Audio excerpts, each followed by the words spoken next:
So last week we finished up talking about David and the kings in Israel. And so this is kind of what I want you to remember or take away from last week and actually the past 2 weeks. So there were three kings, and that was Saul, David, and Solomon.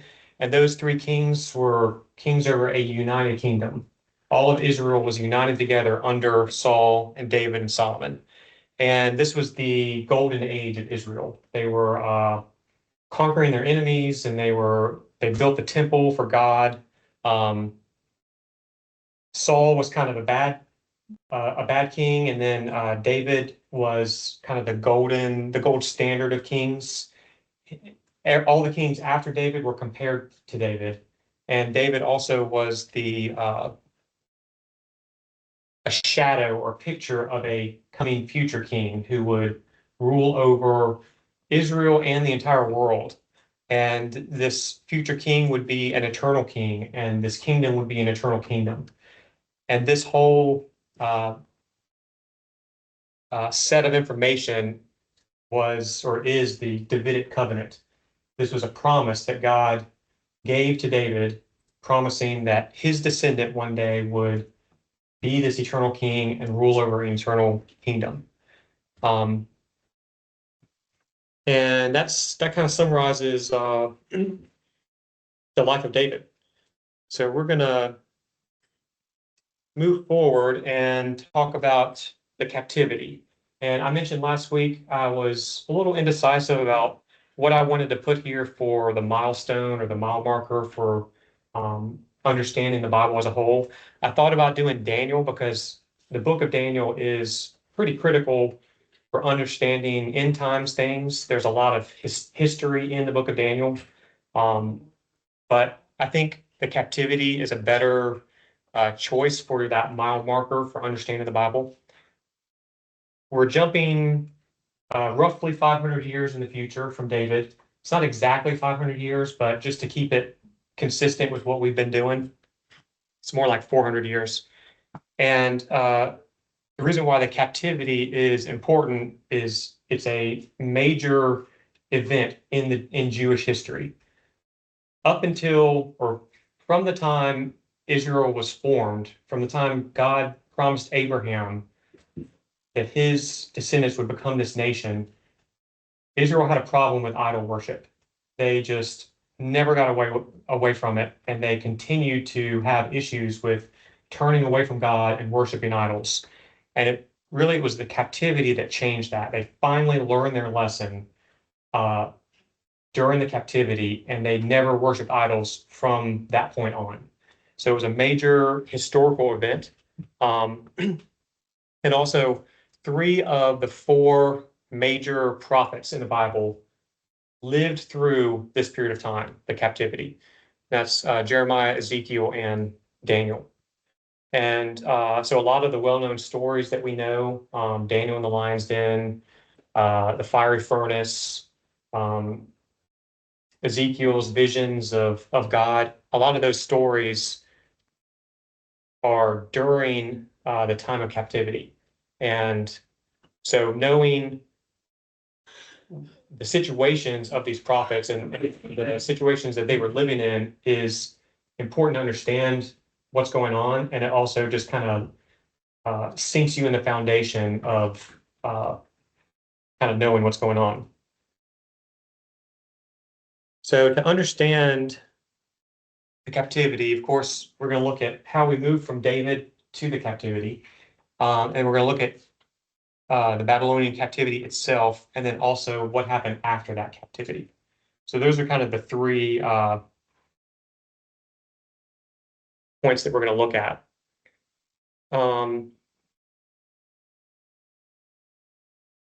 So how did we get here? How did we get to this Babylonian captivity? So we left off last week with Solomon, David's son, being king. And we talked about how he was the wisest king, but he had all these wives, and he eventually turned away from God. And God, and he wasn't a good father. He was kind of a lousy father, and he didn't prepare his son or the kingdom for the transition after he died. So his son, Rehoboam, Rehoboam was his son. Jeroboam was a general in Israel. And these names are going to get a little confusing. You don't really need to focus on the names, but essentially, Solomon dies, Rehoboam takes charge. He's king now, and he's a young guy. And because Solomon didn't train him effectively, he didn't guide him and teach him his wisdom, Rehoboam's kind of like figuring things out on his own. And the people of Israel come to Rehoboam and they say, look, Solomon put a whole bunch of taxes on us, and we've been suffering under these taxes. Would you just lighten the burden for us a little bit, lower the taxes? And if you do that, we would love it. We'd be happy. We'll support you, and you'll be our king. And so Rehoboam goes and talks to his advisors, and he talks to the advisors that were the advisors to King Solomon. And those advisors tell him, look, you need to lower these taxes. And if you do that, you'll have the people forever. They'll support you and you'll be a strong king. But then Rehoboam goes and talks to his friends, and his friends kind of grew up with him. So, like I said, Solomon had basically ignored Rehoboam. He was kind of growing up on his own. He was a spoiled rich kid, and he had spoiled rich friends. And so these friends didn't know how to lead a nation either. And his friends told him, "Hey, don't lower the taxes. Don't keep it the same. You need to raise the taxes and show these people who's boss, and then demonstrate your power to them, and then they'll respect you, and you'll be king." So, like Proverbs says, walking with the wise, when you walk with the wise, you become wise. For a companion of fools suffer harm. So Rehoboam listened to his foolish friends, and he ended up raising the taxes. And of course, the people didn't like that, and they rebelled. They joined Jeroboam up here, and the kingdom split. So now Israel is a divided kingdom. And the names get a little confusing now because up until now, when I say Israel, I'm referring to the entire nation. But now Israel is referring to this northern kingdom called Israel. And the southern kingdom is called Judah in the Bible now. So when you read this section in Scripture in First Kings and Second Kings, and you read Israel or you read Judah, that's what it's talking about, this northern kingdom or the southern kingdom. And the southern kingdom was basically two tribes and the priesthood, and the northern kingdom was the other 10 tribes of Israel. And when they split, the northern kingdom, they didn't have access to the temple anymore or the capital. And so basically they kind of made a substitute temple in Shechem, in their capital. They made a substitute temple, a substitute priesthood, and they kind of did things their own way, and they went even further away from God. The true king, or the true kingship was in the southern kingdom. So what happened, the northern kingdom had a series of bad kings who turned away from God and sinned extensively. So that's this list on the left-hand side, all these kings, and this is a section of scripture that's very confusing because a lot of these kings have the same names. If you compare the left side to the right side, you'll see names that are the same because it's kind of like today, Matthew is a common name, James is a common name. So these are all weird names to us, but these were common Israelite names at the time. So you'll read in Second Kings, this king did this, and then a few chapters later, you'll read that same name doing another thing. A different person. Different person, different time, different person, different kingdom. During this time, God is going to send prophets to the northern kingdom. and he's going to send prophets specifically to the southern kingdom. And these prophets are going to warn the kingdoms, hey, you are sinning, you're turning away from God, you need to straighten up and turn back to God, or judgment is going to come. And God sent prophets over and over to the northern kingdom, Israel. Those prophets were Elijah and Elisha. They don't have books, dedicated books of the Bible that they wrote, but they are in First Kings and Second Kings in those two books. Their stories and what they did are in those two books. Amos, Hosea, and Micah do have books that they wrote in the Bible. So these are three of the minor prophets. And like I said, these are prophets that God sent to the northern kingdom to warn them and tell them to straighten up or judgment's coming. There's other things in those books of prophecy.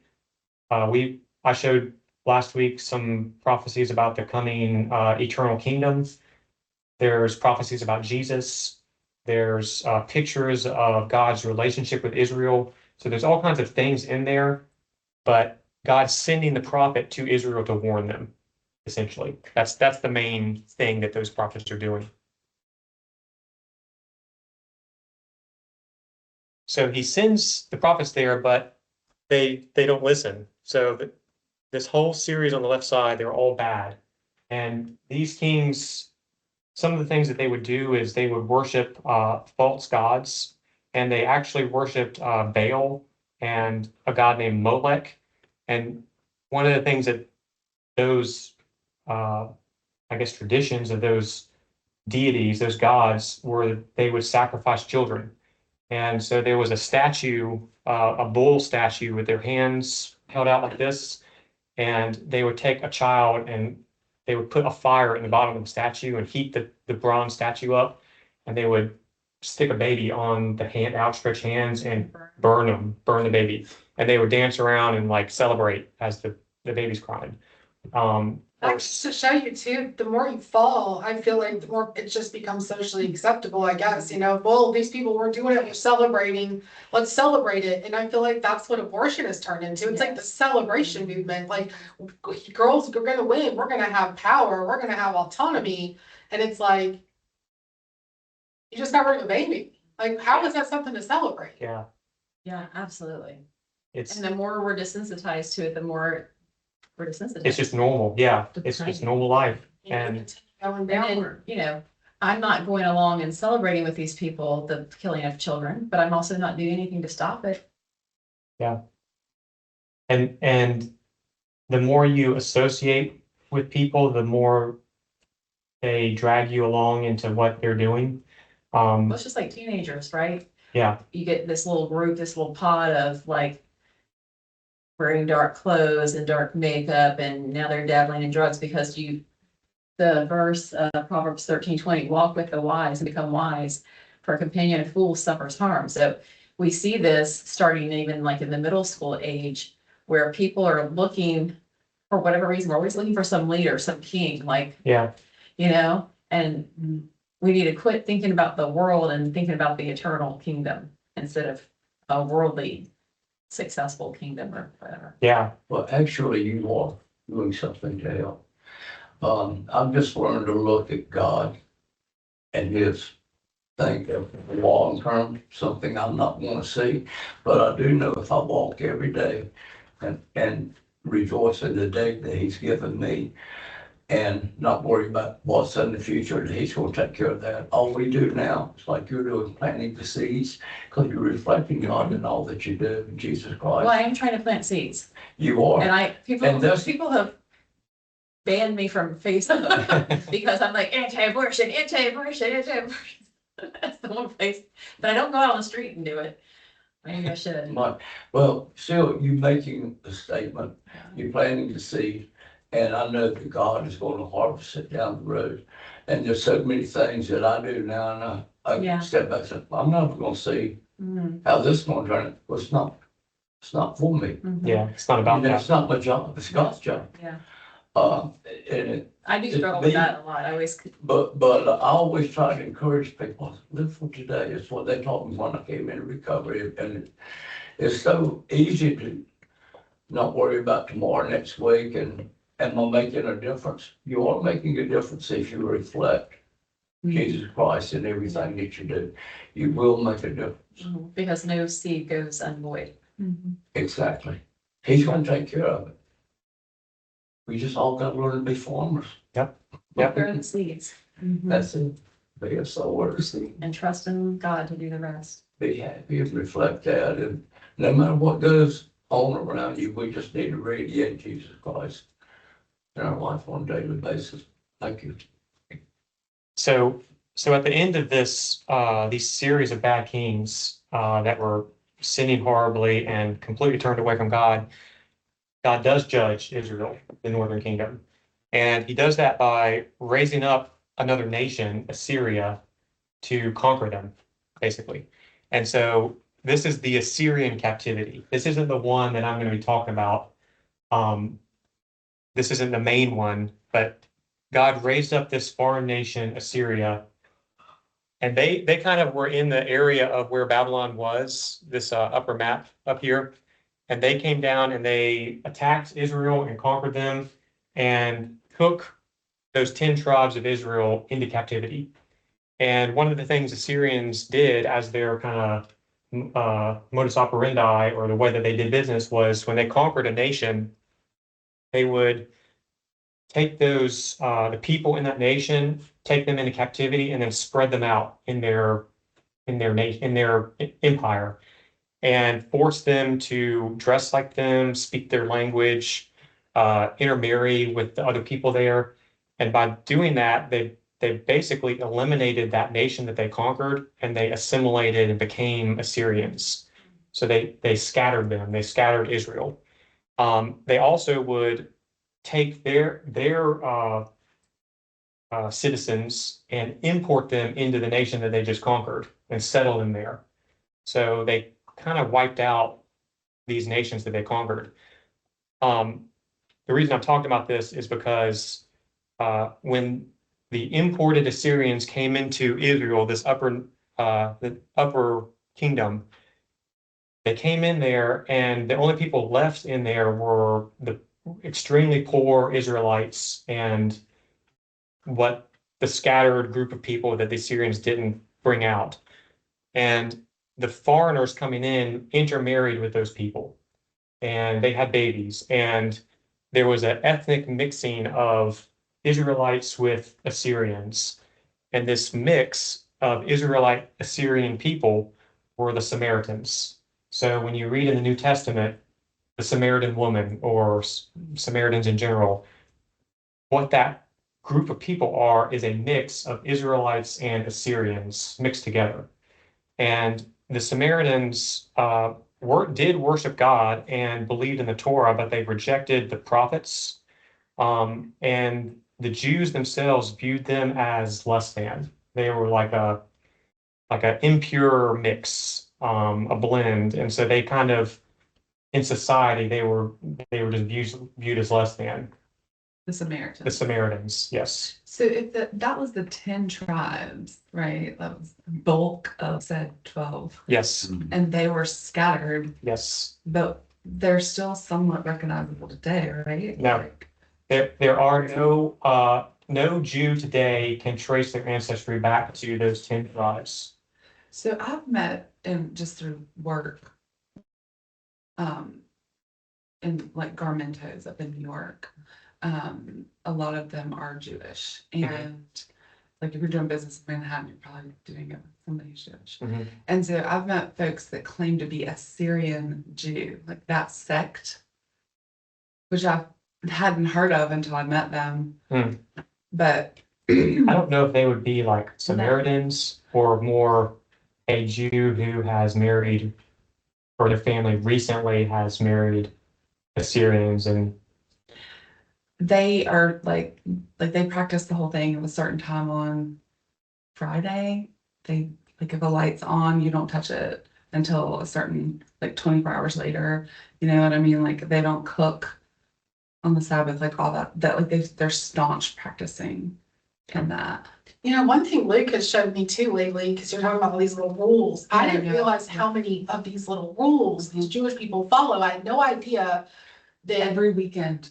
yeah, and they really are, it does. Jews the ones that name it, while other ones don't. Like the amount of rules are astounding. There's Syrian Jews, Hasidic Jews, Orthodox, like there's all these Different that, Yeah. but they like, this one I don't even know about, they are staunch followers. Yeah, like not turning off a light. It's like, Lights. how'd you come up with that rule? Like, Because what are we they're doing? saying that if you do that, they're working, It's work. and you can't work on Sabbath. Can't use electricity. If you use electricity, that's work. Like, Yeah. Can you walk? I mean, what? I don't know how far they do it, but Yeah. they come up with all these extra rules in order to so not, removed, right? To be Yeah. so removed from the mothership, if you will. yeah. And they're so like, I don't think there's anything really wrong with practicing obedience for Christ if it's done in the right way. Just like if we not take a day Christ. to fast Yeah. and just put our conscience on Christ. But this isn't for Christ, right? They don't believe in him. So, Correct. When the, you know what I mean? It's all like, They just it's- believe in the Old Testament. but the problem is and the extra ones they've made up, right? the extra ones, that's the problem, yeah. Like, what is a broad statement and add Right. more and make it a stricter rule. How do you know all this? And that's, I don't choose to trust about this. that's what Jesus was constantly berating the Pharisees about, is they had made all these extra rules, and that's not in the law. The law is just the Sabbath is a day of rest. He doesn't define exactly what that is, but these Jews took it to such an extreme, and they're like, well, we don't want to break the law, so we're going to make all these other laws to make sure that we don't do any work at all. Like, you can't turn a light on. So they've added all this extra stuff, maybe for a good reason, or like Well, it's originally the heart like was this right. Works-based It's works right. system where it's like, you better be doing this, or you're not really a Jew. You know, like, it's like, once again, we can't do it. And we have to understand that, but when your sole focus is on rules, it definitely feels like a works-based system. Yeah. I mean, I think you make a good point that it could be like more of a respect and honor concept, but it's weird that, because they are, this particular group are Syrian Jews, like that doesn't even really exist, is what I'm hearing, right? Like, The It tribe, does, but like, the 10 tribes don't really Yeah. exist. I don't know how they they're trace. really, They, as far as I know, they would not be able to call themselves from the tribe of Dan or from the tribe of Manasseh or whatever. I mean, they can say they're Assyrian Jews, and I don't know exactly what they mean by that. But as far as the 10 tribes, they were scattered and lost. They're not really, like, God knows who they are, but we don't know who they are. So yeah, and so in 722 BC, that's the Assyrian captivity, when God raised up Assyria and they conquered and took the northern kingdom into captivity. So the southern kingdom, so now the northern kingdom's gone, southern kingdom is the only one there, and that kingdom is called Judah. And so again, God sends prophets to the southern kingdom of Judah to warn them, because they're also not following God.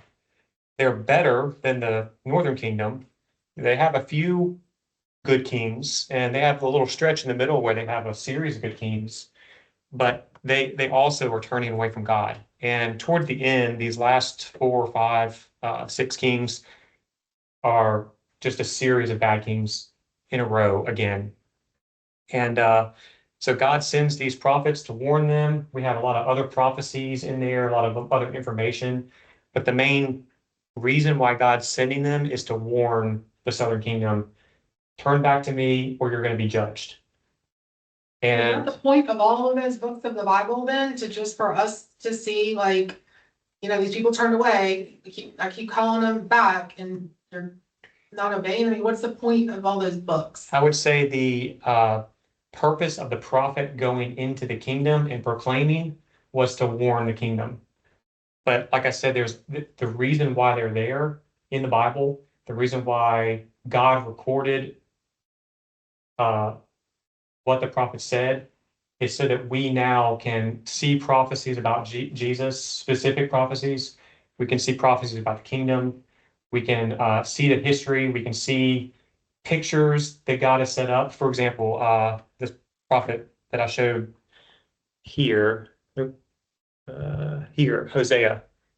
God told Hosea to marry a prostitute and to allow his wife to go off and sleep with other men, and to take her back. And the whole point of that was a picture of how Israel is acting like a prostitute. They're going off and sleeping with these other nations and turning away from God. And like a marriage, God is he's not going to abandon them. He's going to judge them. But he told Hosea to welcome his wife back and to love her despite what she did. And God's going to do the same thing. So he has these prophets do and say certain things in order to picture the spiritual relationship that is the reality, so that we can look at it and see and gain information about it. So I don't know if that answered your question. Yeah, So God sends those prophets. The kings still sin. They turn away from God. So in 586, God allows the Babylonians to rise up, defeat the Assyrians. So they're in power now, and they actually conquer Judah. So now the entire nation of Israel is conquered. And that's the main Babylonian captivity. That's the one that we're the milestone, the mile marker. Let's see. So this captivity is really it happened in 3 stages. The reason I'm mentioning this is because 3 of the major prophets, they lived through this, and they each one of these stages was the prophet either was taken captive or lived through the event. So in stage 1 of this Babylonian captivity, King Nebuchadnezzar he's the king of Babylon.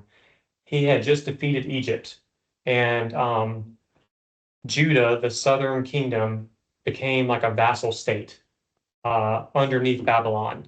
And to secure control over Judah, King Nebuchadnezzar takes some of the royal family and some of the nobles in Judah. He takes them captive and takes them back to Babylon, and he's going to put them in his court. He's going to raise them as Babylonians, and it's kind of like, I'm going to take some of your family so that I can keep you under control. And one of the guys that he took was Daniel, the prophet Daniel. So in 605 BC, prophet Daniel is taken as a young boy into Babylon. So in 597, the king of Judah, is going to be some weird names, Jehoiakim, outright rebelled against Babylon. And King Nebuchadnezzar of Babylon comes down into Judah and lays siege to Judah. And that king dies, his son becomes king, and the son basically surrenders to Babylon. And King Nebuchadnezzar takes more people captive. He takes a lot of the officials in Jerusalem. He takes a lot of the city leaders. He takes the priesthood, a lot of the priests, and he takes all of those people back into Babylon. And one of the guys that he takes is Ezekiel, because Ezekiel was in the priesthood. He was being trained to be a priest. And so now Ezekiel is a captive in Babylon. And King Nebuchadnezzar installs this kind of puppet king in the southern kingdom. And so then a few more years pass. And so now it's 586 BC. And this puppet king decides to rebel against Babylon again, so the 3rd time. And King Nebuchadnezzar has had enough at this point. This kingdom is a thorn in his side. He's going to come down and lay the hammer down. So that's the main event. That's the Babylonian captivity. So in 2 Kings 25, we can read that King Nebuchadnezzar marches his whole army down and encamps around the city and lays siege to Jerusalem. If you don't know what a siege is when an army surrounds a city and cuts off all supply lines to the city. So there's no people going in, there's no people coming out, there's no food coming in. So whatever is in the city is all they've got. And the whole point of it, it's a long-term strategy. You're starving the city, basically, until they surrender. And you're attacking also. You're wearing them out, it's constant attacks and it's starvation. So then in 2 Kings 25:3, we read that the famine in the city had become so severe, there was no food for anyone to eat. This siege took about 2 years to play out.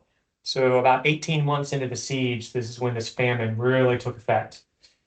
And Lamentations, that was written by the prophet Jeremiah, he lived through this time period, and he is talking about how the infants' tongues were sticking to the roof of their mouth because there was no food for them to eat. And the children would beg for food and no one gives it to them. And then here's something really crazy. A couple verses later in Lamentations, he says it's better off for those who are killed by the sword than those killed by hunger, and that the hands of compassionate women boiled their own children. So children would die. There's no food to eat. The only thing to eat is their own kids and people who have died. And so they fell into cannibalism. And that was the horrible conditions of the city of Jerusalem at the end of this siege by Nebuchadnezzar. So, like I said, it took about 2 years for this whole thing to play out. Eventually, at the end of this 2-year period, Nebuchadnezzar breached the walls of the city and the city was taken, and he went in and destroyed Jerusalem. He leveled the walls, he burned the temple, he stole everything from the temple, he killed and raped pretty much everyone in the city, his army did, and took everyone captive. And the only people that he left in the city of ruins were the absolute poorest people who didn't matter, couldn't do anything for him. He took everybody else into captivity. And so the three major prophets during this time period are Daniel, Ezekiel, and Jeremiah that I already mentioned.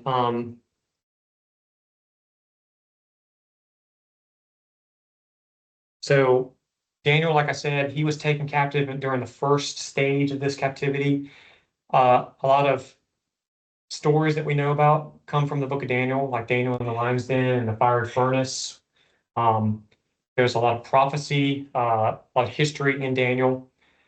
And then in Ezekiel, we see some really cool images of God's throne room, and we see descriptions of angels.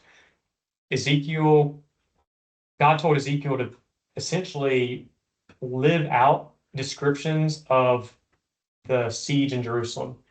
So Ezekiel had to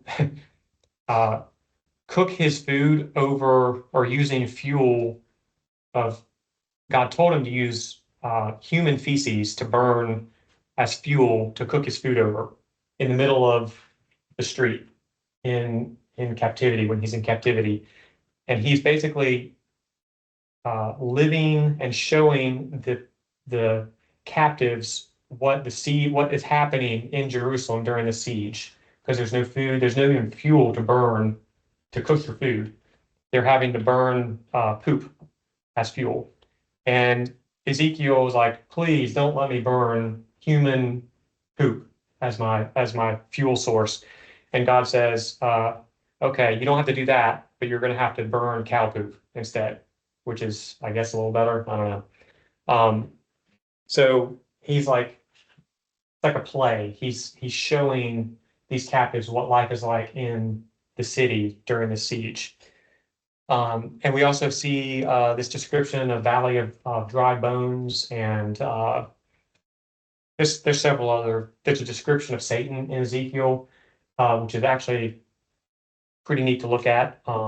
Description of how Satan rebelled against God. So there's a bunch of neat stuff in there. And then also Jeremiah, he lived through the siege and he described it. And then he described how mournful he was of the siege in the book of Lamentations that he wrote. So these three prophets kind of wrote about it and lived through it. So in the book of Jeremiah, we see how long the siege lasts. So the siege, or not the siege, the captivity. The captivity was 70 years, and Jeremiah prophesied that it would last for 70 years. And at the end of 70 years, God would fulfill his promise and bring the Jews back into their land. So if you'll notice this verse in green, it's a very common verse that you'll hear a lot, people quoting. This is not talking, people misuse this verse a lot.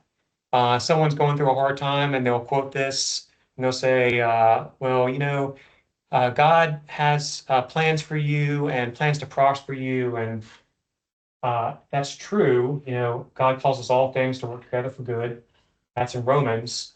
But they'll use this verse, which is completely out of context. This verse is talking about God's plans for the Jews and Israel.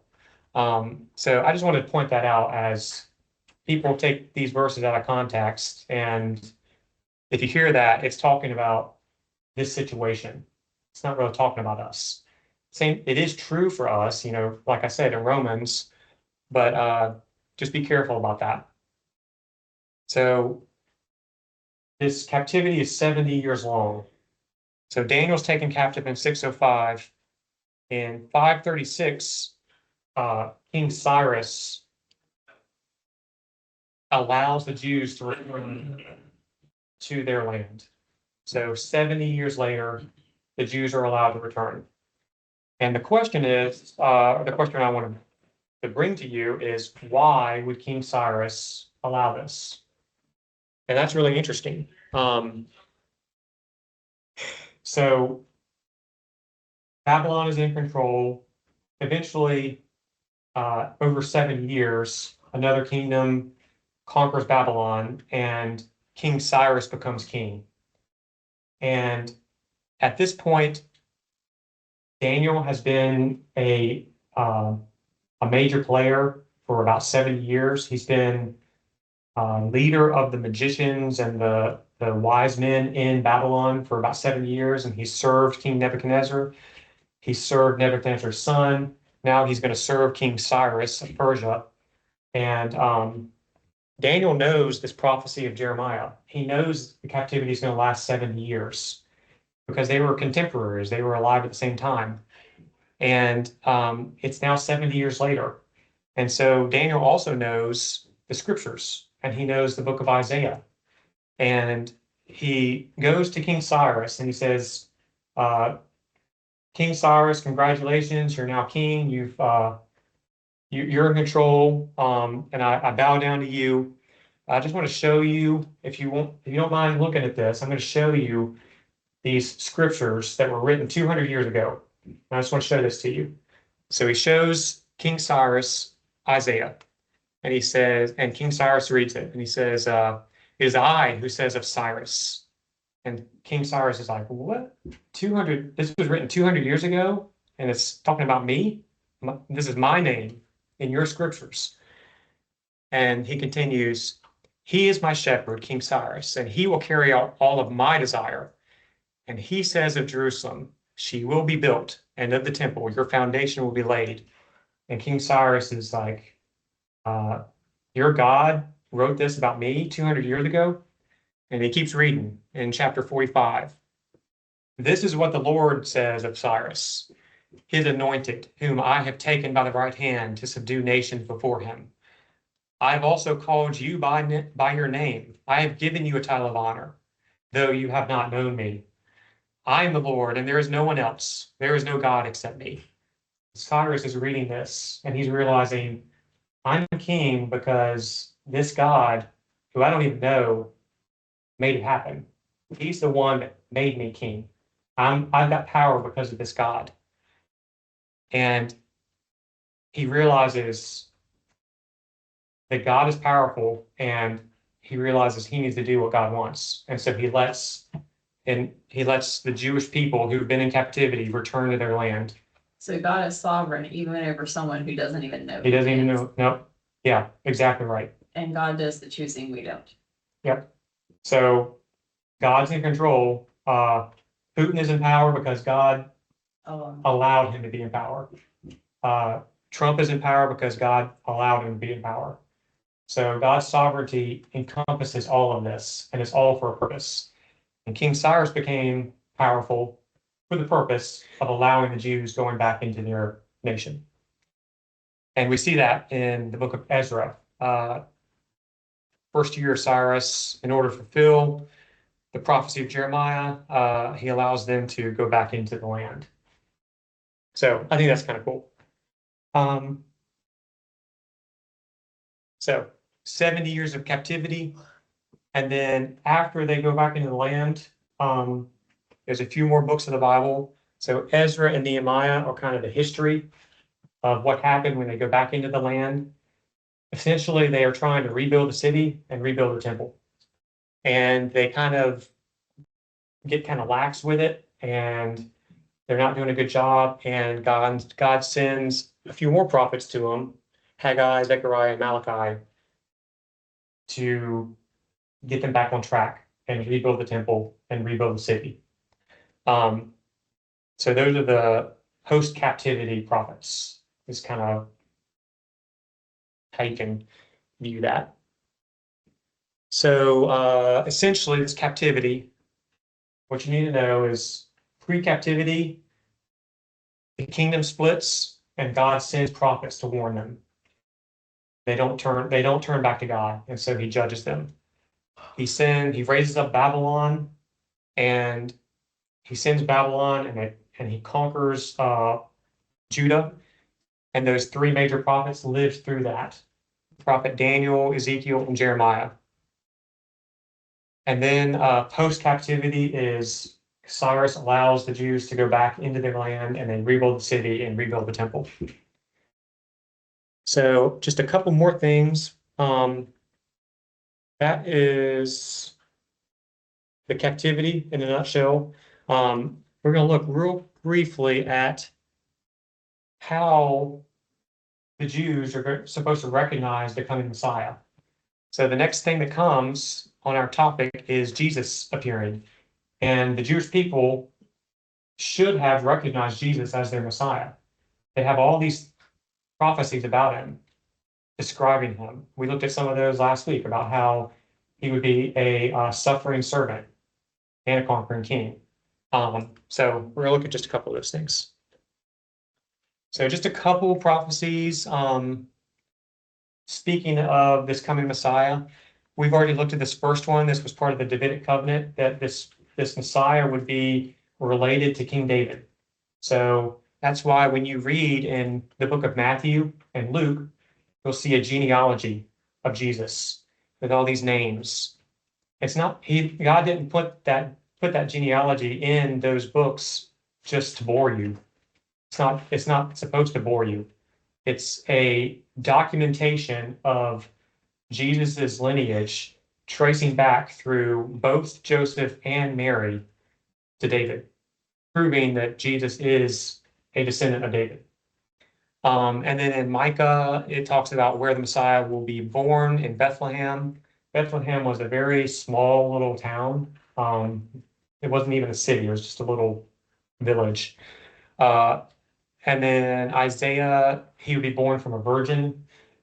And Psalms describe how he would die. He would be pierced in his hands and feet. It's describing crucifixion, even though crucifixion wasn't even invented yet. So we have all these prophecies describing Messiah. So they should have been able to recognize him. There's a couple other things in these are specific prophecies, I guess, that should allow Jews to recognize the Messiah. So in Luke 5, Jesus heals a leper. And when you read that, you wouldn't think anything of it. What to do? He healed a leper. He healed lots of people. But in Leviticus, if you remember back, Leviticus is part of the law, and there's a bunch of things in Leviticus. There's two chapters in Leviticus, chapter 13 and 14, describing what to do when a leper is healed, the procedure for what that person should do. They're supposed to go to the priesthood and present themselves. They're supposed to wash themselves. The priests are supposed to inspect them and make sure that they actually are healed. So there's this whole procedure when a leper is healed. Well, no leper had been healed since then. No priest had been able to do this procedure since then. And so the priesthood, all the way up until Jesus' time, have been debating, and they're like, this is in the law. We have this whole procedure, but we've never been able to actually do the procedure. So it must be that the Messiah is the one who's going to heal a leper. So in Luke 5, this guy Jesus heals a leper. And if you read it, he immediately says to the guy, go present yourself to the priest. Because he basically, he healed him, and he's saying, present yourself to the priest, because they're going to recognize this miraculous event that happened is a event that only the Messiah can do, basically. Casting out a deaf and a mute spirit. Again, the priests would do this, but the way that they would do it is they had to obtain the name of the demon in order to cast them out. And so if you had a person possessed who was deaf and mute, they wouldn't be able to get the name of the demon. And so they wouldn't be able to cast the demon out. So only someone who had authority and power to cast out a demon would be able to do it to a deaf and a mute person. And this happened in Matthew 12. This is also where Israel commits the unpardonable sin, because Jesus did this miracle and the people recognize it. And then the priesthood says, the only reason this guy was able to do it is because he was doing it under Satan's power. And so the priests recognize it, but they say Jesus did it under Satan's power. And he says that's the unpardonable sin.